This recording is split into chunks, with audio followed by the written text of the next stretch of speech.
So we're now in 2012. You've seen this before. You've seen that before. Now let's get on to it. What I'm going to talk about today specifically are experiments, biological experiments you can actually do with a microbeam, and I'm going to concentrate on protocols that we have developed here specifically for microbeam studies. Now I'm going to be around for the next couple of days, so if you're thinking about this stuff, I'll be around to talk about it. We don't need to sort of really go through it now, as what's his name? Marcelo just said. We do have to get on with it because the guys are expecting you down below. Now, requirements. I prefer to use this thing.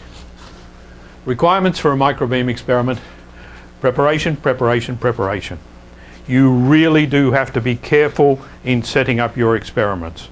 You are not doing simple, straightforward, standard in vitro studies that you are perhaps used to.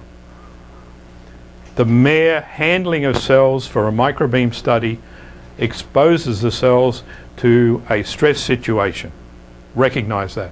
You have to minimize those stresses as much as you possibly can to enhance the physiological well-being of your cells. So what can you do? You can start out with cell type, single cell suspensions. That's how you start. You grow your cells, you trypsinize them into a single cell suspension. You can modify them for cell cycle stages. If you start out with a plateau phase population, you trypsinize them. Essentially they're in G1. You can allow them to progress and essentially do cell cycle stages. But basically you start out with a population of cells in suspension, which you then plate on a surface. Now the surface specifically here is a thin film of polypropylene. Why polypropylene? Because other thin films that you might use, like mylar, many of you are probably used to using mylar, fluoresce spontaneously. You don't want that. It inhibits your ability to image the cells. So that's why we stuck to polypropylene. By thin, it's 3.8 micrometers thick, this polypropylene. And because majority of cells will not attach to polypropylene, like they will attach to mylar, or they will attach to a prepared plastic surface. You know what your standard plasticware is like, and you also know what the bacteriological stuff is like. You try and grow normal human or animal cells on a bacteriological plastic dish, nothing happens. That surface has been prepared so that cells can grow on it. And you have to do the same thing here. You have to prepare your cell surface, your growing surface I should say, so that cells can grow on it. So that's why this substance here is utilized, the cell tack. Now cell tack is a proprietary compound. It's actually derived from the foot muscle of the limpet. Now limpet is that shellfish that sort of sticks to the bottom of boats and has to be scraped off and what have you. So this is pretty potent stuff. And you put a thin film. There's a whole methodology associated with this, and you're going to go through part of this. It's necessary, it's not simple, and it's a requirement. You have to understand how this stuff works. So the cells have an ability to attach to cell tack. You have to prepare that cell tack in such a way that the cells will not detach. You do it incorrectly, and you take your dishes into your microbeam, you look down the microscope, you're just about to go onto the microbeam, get your first dish out and you're looking, oh my God, the cells are coming off. What have you done wrong? What have you done wrong could well be that you haven't put the cell tack on appropriately. So you'll be putting cell tack on dishes, and you will all be doing it appropriately. Now, you can control your cell numbers per dish. You have your cells in suspension. How many cells can you put in a drop? You can put 10 cells in a drop. Now by a drop, I mean 2 microliters. We're not talking large volumes here. We're talking small volumes. You're being careful at every step along the way. So you can put 50 cells in 2 microliters. You can put 500 cells in 2 microliters. You can put as many as 5,000 cells in 2 microliters. You put 5,000 cells in 2 microliters, the cells will attach to the cell tack and they essentially will be near confluent almost immediately because there's so many. But by doing that, you're controlling the distance that these cells are apart. So you can control the distance that cells are apart on that dish that where you are irradiating those individual cells by controlling the cell numbers in that drop of medium that you initially plate on your dish on that cell tack surface. So there are a lot of things you can do beforehand. So you've thought all about this before you do your experiment. What sort of experiment am I going to do? What do I need to do to ensure that I can get the results that I want? No, so that's the sort of thing that you can do. You can look at these are just a couple of examples. If you're interested in looking at DNA damage foci, okay, you irradiate with your microbeam, you ask yourself about the expression of 53BP1, gamma H2AX, or one of the other markers of DNA damage repair. These of course can be done in cells in situ. You can fix your cells on this surface. You've then got to take it off and put it on a microscope slide so you can examine it, but that is something that can be done. It's not simple because you are dealing with a 3.8 micrometer thick of polypropylene, thick piece of polypropylene.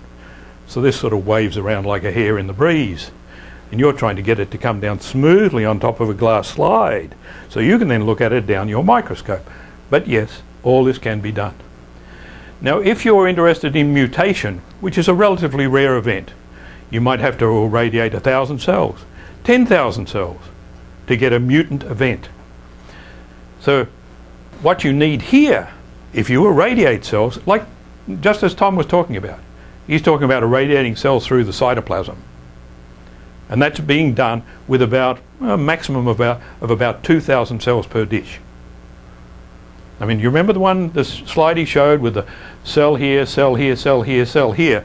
If your cells are too crowded, you can't discriminate the cytoplasmic areas. So they need to be spaced appropriately, and that's what I meant. You've got to think about what you want to do before you start. What's your end point? What do you need to accomplish in your cell preparation to enable you to achieve your intent?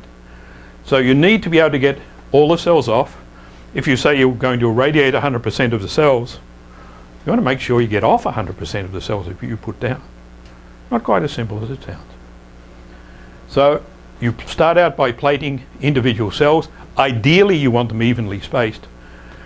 If you don't trypsinize them up and down so it truly is a single cell suspension, you're practically wasting your time. A clump of cells on a microbeam dish is pointless. We're talking about particles that go 30 micrometers. So if you have a clump of cells, the particles aren't even going to get through, and you're not going to be able to discriminate them. So clumps are bad. Now, you can discriminate cells on the basis of a vital dye. We nominally use for DNA, Herx 33342 for the nucleus. Now, Herx 33342 is a DNA binding agent. It binds in the small groove of DNA. So if you use large quantities of it, it's toxic. If you use, it'll kill cells. As you come down, what it can do is slow the growth of cells through the cell cycle. So you've got to be careful. The other thing you have to be careful about, when you are using the concentrations of Herx 33342, which will enable you to see your nuclei. If you can see your nuclei, all you got to do is make sure you miss the nuclei, and if your nuclei are in this direction, you go here, here, you can hit the cytoplasm. You don't really have to use a cytoplasmic dye. Just have to make sure you can see your nucleus in order to do a cytoplasmic irradiation. But the Herx 33342, when you put it on, You put it on and then you do your cells within a few hours. Because if you leave it on and your cells continue to grow in the dish, they'll kick it off. As they replicate, as the DNA replicates, it actually pushes the molecule out of the groove and off. So you have a time restriction. So time post-plating, you have to allow your cells to drop, to spread, and if need be, monitor the progression through the cell cycle. What sort of things can we look at? Okay, here's the easiest one. You've plated cells. You know how many cells you plated, and if you think you've plated 200 cells, in your drop, you can look at it. Just look down the microscope, and you ask yourself, how many cells are there?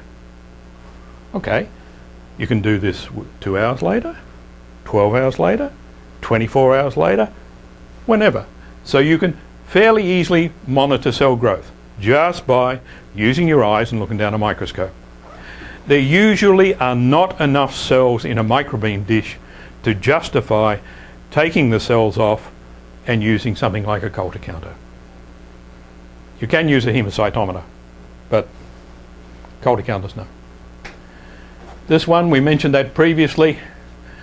You're interested in DNA damage foci, you're interested in the induction and kinetics, so you allow cells to progress. You've handled them, you put them down, irradiate them on your microbeam, you've put them back in the incubator, you pull them out of the incubator, fix them in situ, and look at them. And what you are going to see, of course, is live cell DNA damage focus induction. You will see that. It's very cool. Totally cool.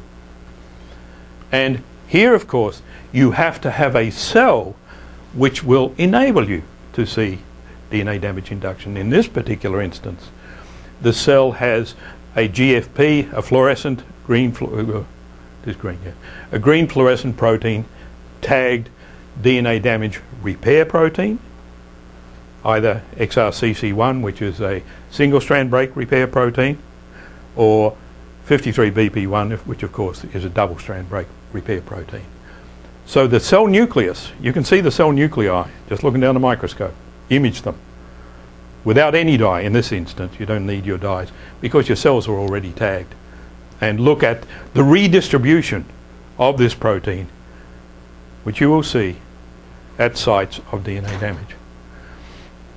The next another simple one is micronuclei. What are micronuclei?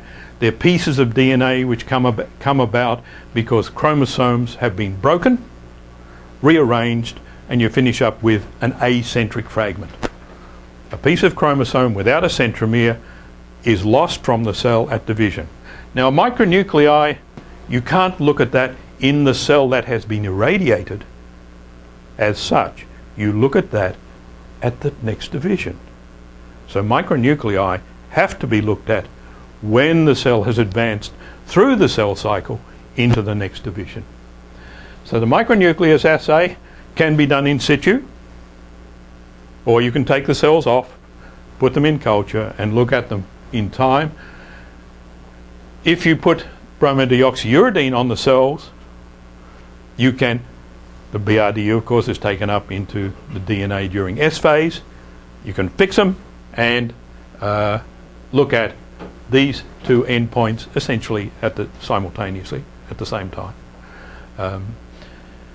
You can have monitor cells that are undergoing apoptosis either by morphology or by the use of antibodies against one or other of the proteins that are involved in apoptosis. Another one that we have done is the cells can be removed and then you do the COMET assay, which you're probably aware of.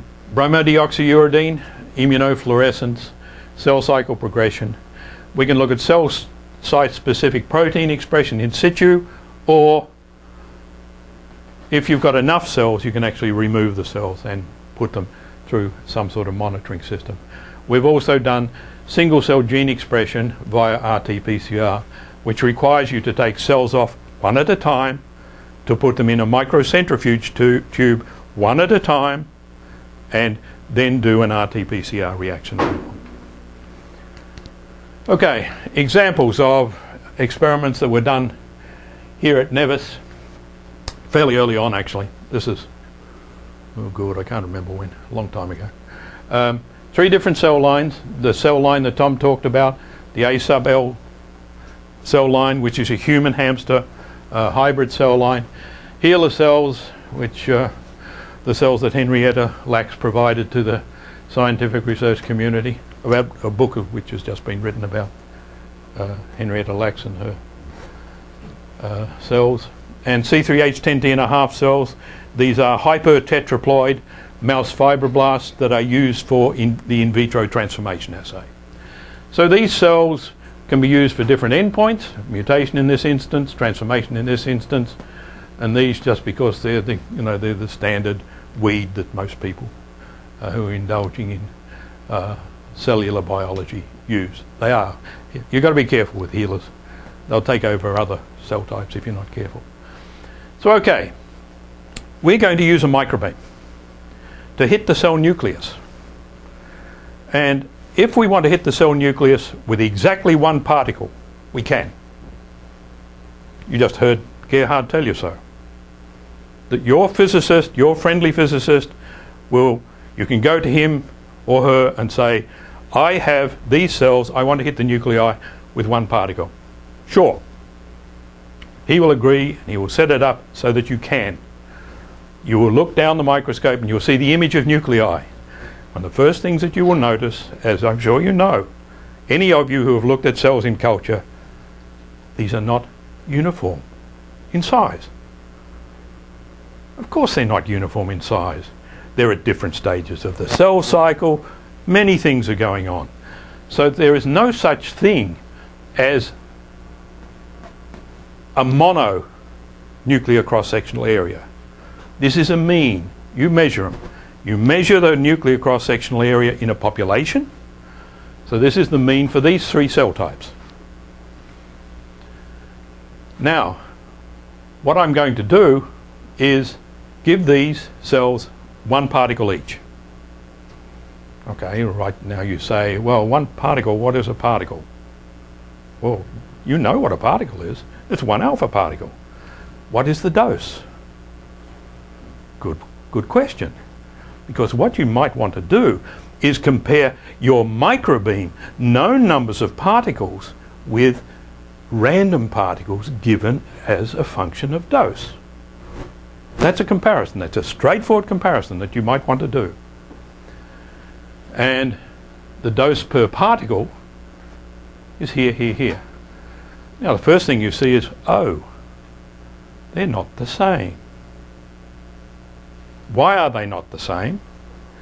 Because the way you determine the dose is via this equation here, which I must admit I had intended to put in the form of a slide but forgot. So I actually used a piece of chalk. You've probably all forgotten what this stuff is, but this is chalk. Maybe when you were in kindergarten or primary school, your teachers actually wrote on the board, a blackboard or even a green board, with chalk. And this tells you the relationship between dose, LET, and particle number. John, the 6.24 is a constant, right? That's the constant, yeah. Right? Andrew. It's essentially pretty current numbers. Yeah. No, it didn't come from Gerhard. It's, I can't remember who. I think this one, in point of fact, this one came to me first from Stan Curtis. I use that, yeah.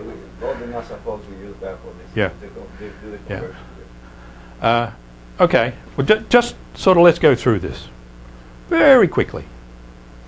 So if this is the relationship, dose in grey over LET in kV per micron by this constant, 6.24, equals fluence per micrometer squared. What do we want to do? We want to give a fluence of one particle. Let us assume that our micrometer squared, our mean nuclear cross-sectional area, is 100. Okay? This is 1. This is 100 micrometers squared, which is pretty close to 2 of those cell lines there. Our LET, the LET here was 90, but let's keep it simple. It has to be simple. I am a biologist, remember. I'm not a physicist. I leave the sort of using complicated numbers up to Andrew and people like him. Let's say the LET is 100 keV per micrometer. So what do you have? You can cross these out. And what you finish up with is 1 over 6.24. Now this is a made-up number, but this is how you get to this. That's all I'm doing. I'm just giving you that as an illustration.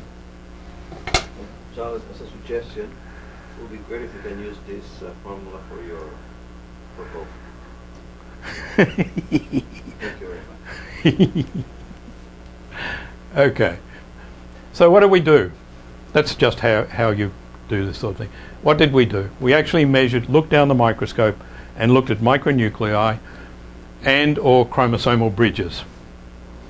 A chromosomal bridge is where 2 chromosomes have broken and rejoined with each other. Then they've gone to opposite poles. You have a dicentric chromosome, dicentric, 2 centromeres, 1 centromere goes to one pole, 1 centromere goes to the other pole, and they bridge. They extend across from those 2 daughter cells, those 2 progeny cells. So that's where you get the bridge. The bridge is the direct consequence of radiation exposure and reunion between 2 different chromosomal entities. And obviously, if you finish up with something that's got 2 centromeres, which shouldn't have 2 centromeres, something else has none. And the bit that has none is this. That's your micronucleus or acentric fragment. The acentric fragment of chromosome is left out of that nucleus that is reconstituted after a normal mitosis. Very simple process, straight out of basic cell biology. So this is the incidence per particle, and then if you convert it to per gray, that's it there. Then if you now shift to another cell type, and remember you start out irradiating one cell, and what you're interested in is the progeny. That one cell divides into 2, so micronuclei per cell pair. This is the control level, and obviously as the number of particles have gone through the nucleus, and what they do is, and this will be true of any cell type that you put in front of the microbeam. You say you want to mark the nucleus, your image analysis system will run around the edge and it will give you the nucleus centroid, and that is the aiming point for the beam.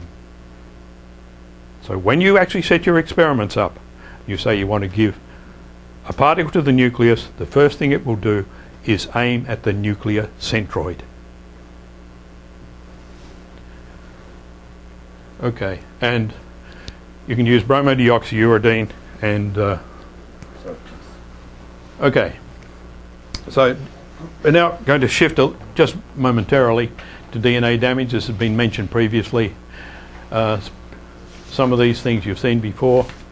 53BP1 here, gamma H2AX. These are just a couple of molecules that are actually attach to DNA. So for our purposes, they're very useful. So for gamma H2AX, what do we see? As a function of time,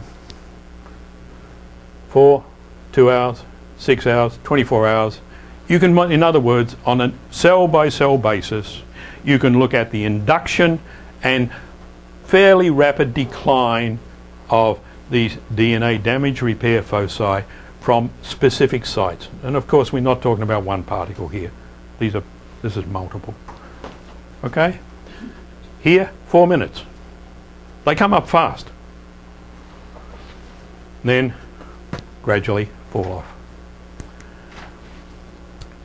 This is one of Alan Bigelow's experiments with the microbeam. In cells, that are expressing a green fluorescent protein. So the first thing he did was irradiate here. Then he waited 2 minutes and irradiated here. And this is live. This is live. So at the end of 4 minutes, this is what he saw. And what do you see? You see that essentially all this fluorescent protein that is in this cell nucleus has aggregated into these 2 sites of irradiation. It's freaky. It is truly freaky that all this protein that has been distributed around in this nucleus has aggregated to these irradiation sites. You look at it, you wait in time, it declines. This is 15 minutes. It's all gone. It's all gone. So this whole process has come up. You have this site-specific conglomeration of DNA repair proteins. This is XRCC1 incidentally, it's not 53BP1. And it's gone. And this is what Alan has been doing for the last couple of years with these cells that express fluorescent proteins for DNA damage proteins. Okay. Now we're going to do a bit on hit and bystander response as opposed to specific responses. What is a bystander response? Non-hit cells display similar qualitative but not quantitative responses. We've just heard from Tom and from David before him about the origin of the signals.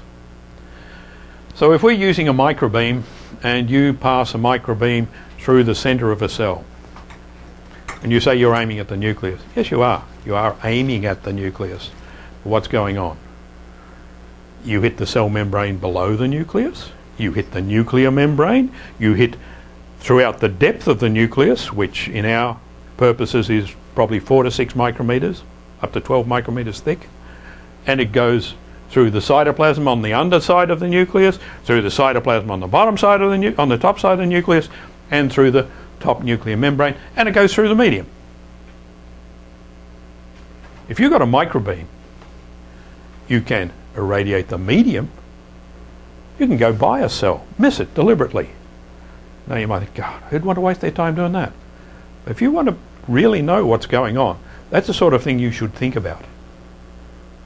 I've done it, and I know it was almost a waste of time, but anyway, it comforted me that if I irradiated adjacent to the cell, nothing happened. The next thing you can do is irradiate through the cytoplasm, like Tom said. Then you irradiate through the nucleus. You can irradiate through different parts of the nucleus or membranes, trying to miss things deliberately and determine where your signals come from. So these are things that you can do.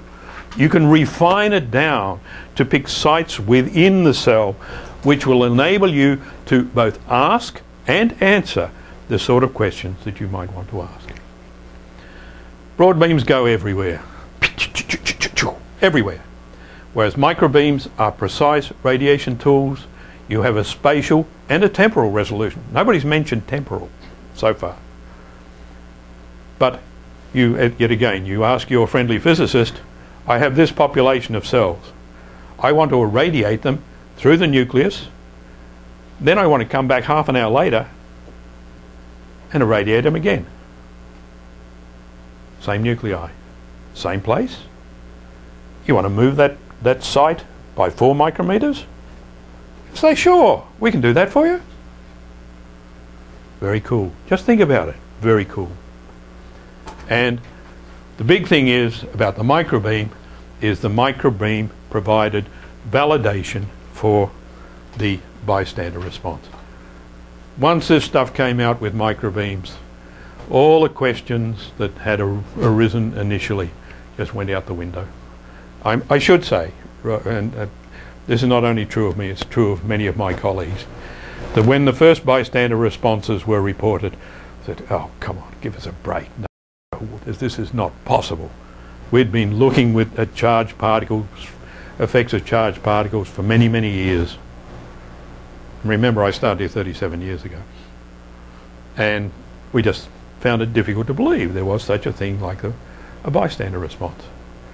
We're believers now. And we were the ones who started out questioning the whole basis of it.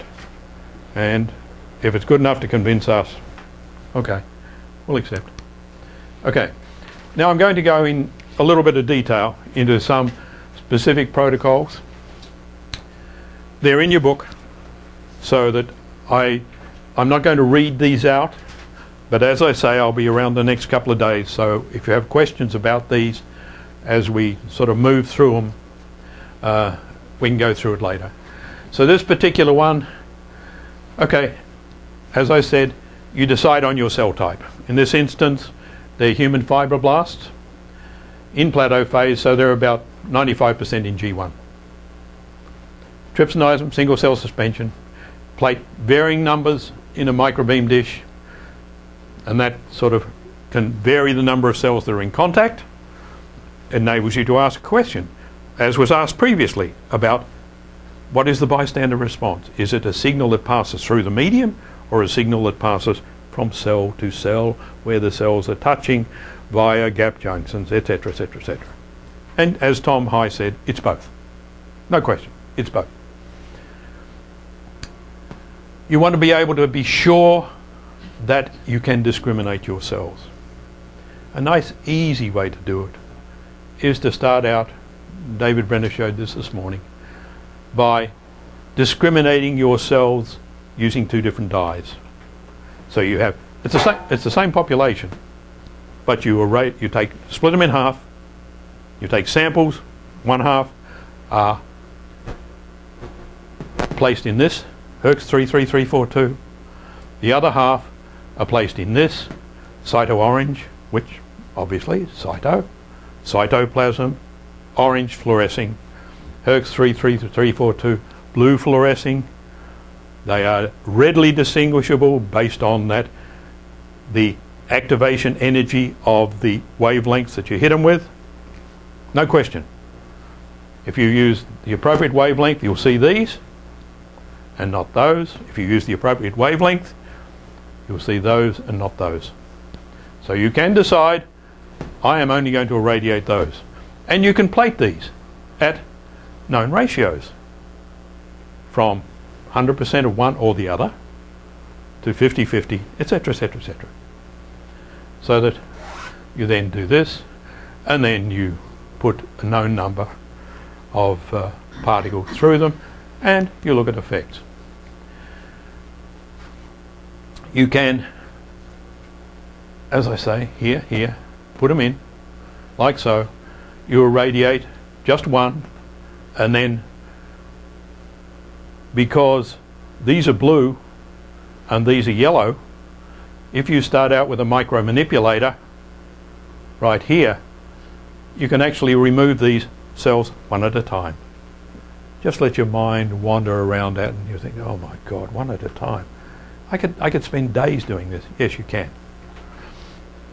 And then you do an RT-PCR reaction, or else you just leave them there and fix them in situ. And of course, this is quite completely time dependent. You can decide on your times.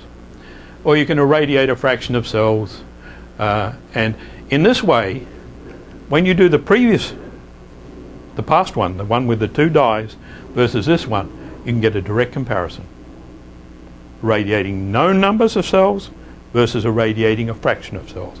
And it's nice to be able to say that, yes, I do get the same results using both approaches. And I did that, and it's true. You do.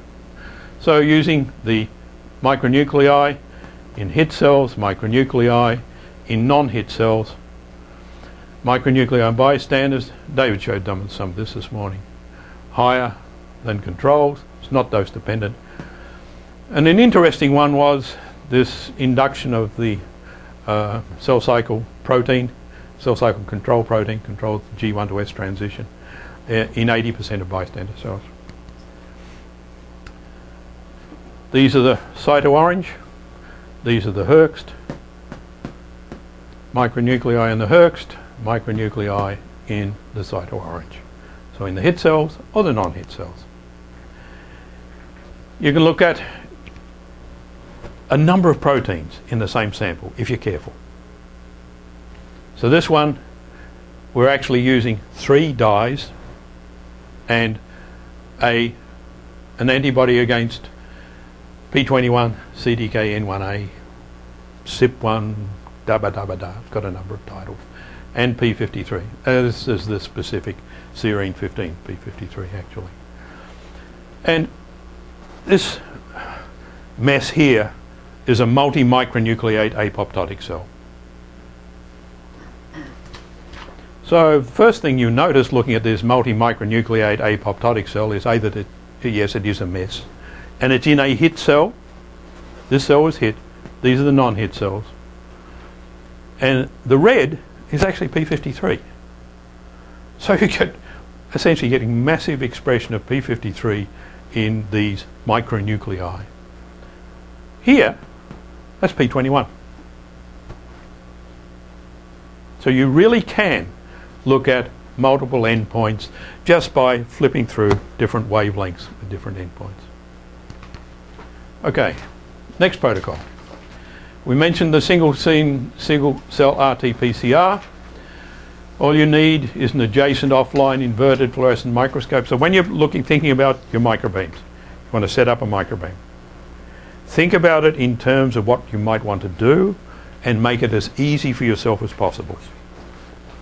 Have your microscope, an offline microscope, right alongside. You'll see that down, you've already seen it. You've been through all the labs, you've been through all the various microbeam facilities.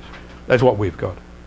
And in talking about developing this thing with Gerhard right from the word go, essentially from where Gerhard showed that window, that's where the biologist comes in. But the biologist is basically your observationalist.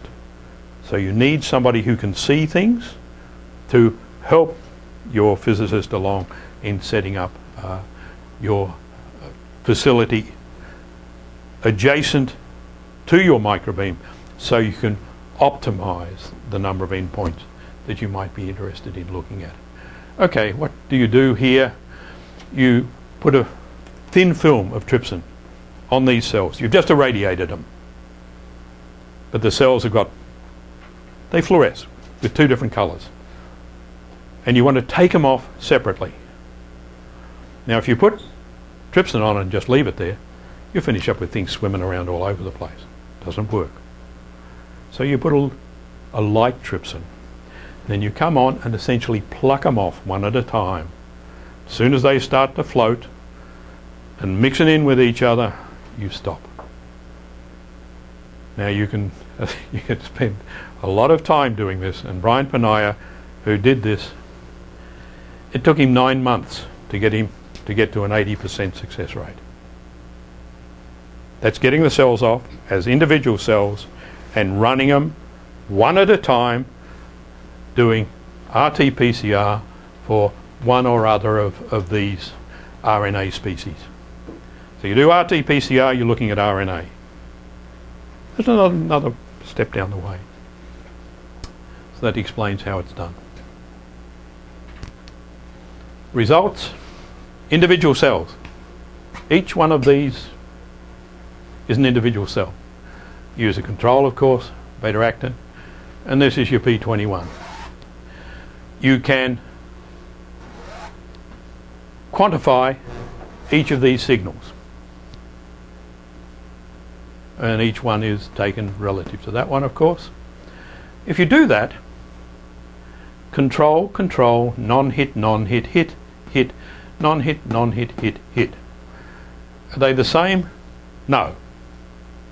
Is there a difference between the control cells and the hit cells? Yes.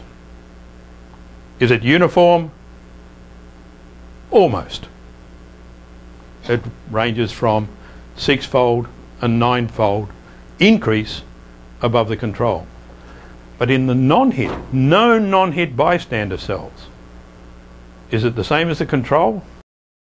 No, not in one instance. So here you have a direct demonstration at the single cell level of a molecular response in a non-hit bystander cell. Uniform? Yeah, no, hardly. It's varying easily by a factor of 2. And that is true when you start looking at bystander responses in individual cells. Twofold variations are common. 30 minutes after, an hour after, 2 hours after, 3 hours after. This is for hit cells. So even in the hit cells, you're not getting a uniform response. You do a population response, which many people do, most biochemists, cell biologists for as many years as I can remember. Look at populations of cells. You want to do a Western blot, you start out with 10 to the 7th cells minimum to start looking at proteins. You're looking at the response of a population, but what's going on underneath that? What's important really is what's going on at the single cell level. And that's one thing a microbeam will do. It enables you to look at responses at the single cell level.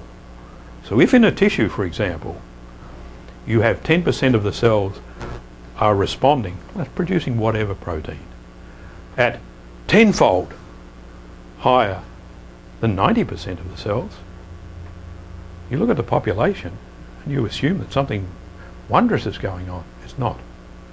It's going on in a minority of the cells. So we need to be very conscious, I think, of responses in single cells. Irradiated cells, bystander cells. Now you saw the controls earlier. There's no question they overlap. There's no question they're variable at the single cell level. So keep that in mind when you're designing your experiments. We've done RNA, so you've decided, okay, I've had enough of this RNA business. I'm going to look at proteins. Can you look at proteins? Yes, of course you can. Can you look at them using Westerns? No, of course you can't. There's no way you'll get enough cells out of an array unless you want to spend a couple of weeks irradiating cells with your microbeam. But you can certainly use any assay that involves the use of antibodies against known proteins that are present in the cell. So what do? You can fix cells in situ at various times, post-irradiation, permeabilize them, probe them with antibodies, and then quantify that response. And this is just an example of some of the proteins that have been examined here. So you just need a couple of microscopes. You saw the microscopes. We've actually got 4. Oh, we've actually got 6 that are capable of giving us quantitative assessments of fluorochrome intensities on a cell-specific level. So we've got our offline microscope, so you need your appropriate filters. Think about this beforehand. When you're thinking about your experiment, don't recognize a couple of days after, oh dear, I don't have that particular filter combination which will enable me to discriminate between this protein with this fluorochrome and that protein with that fluorochrome. And think about your microscopes. You need to not only quantify, but you need to think in terms of rapid changes between filters and things like that. A lot of things to take into consideration, but it can be done. And a lot of it's going on right now. An example here, this is in situ, cells fixed in situ, normal human fibroblasts. This is the cyto-orange stained cell. These cells were originally DARPy stained cells. This is CDKN1A, CYP1, P21. And what do you see? You see these cells, and only these cells, were microbeam irradiated through the nuclear centroid. Where's the nuclear centroid? In this one, it's probably about there, there, etc. So you're certainly not getting the expression of this protein at the site of irradiation, and neither would you expect to. What you do see is the protein coming up here, here, and here. These regions, here, here, here, here, nucleolus organizers. You don't get a response in the nucleolus organizers. No surprise, you wouldn't expect it.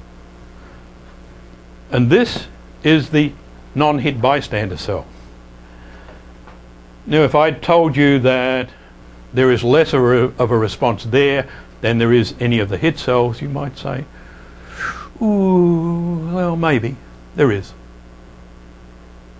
In none of these non-hit cells, and remember more than 80% of the non-hit cells are giving you a P21 signal. And this is a hit cell here. I'm switching colours now quite deliberately. This is a hit cell, so this one was hit, this was not hit, this was not hit, and that one was not hit. And this to me is something that I like to see. I like to see a control, well no, I'm sorry, that's not true, it's not a control. I like to see a non-hit cell with no response. That encourages me to believe that the response I'm seeing here and here is real. You can quantify the response for this protein, which you just saw, for where cells were, different fractions were irradiated, or the dual staining technique where only known cells were irradiated. And as you can see, the simplest one is this one. This is the control here, fluorescence per nucleus, measured, you're quantifying all those yellow dots. You can count those yellow dots if you want to, or you can determine the amount of fluorescence per nucleus to get the endpoint that you might be interested in. So this is a control, very little response in the controls, and irradiated 5 alpha particles per nucleus in the hit cells. Bystanders to hit are actually here, irradiated with 10 here, bystanders to 10 there. There's an overlap. But this is a pretty dramatic difference from here to here, and there is no question that both these bystander populations are not sitting on top of that. In this instance, things are a little different.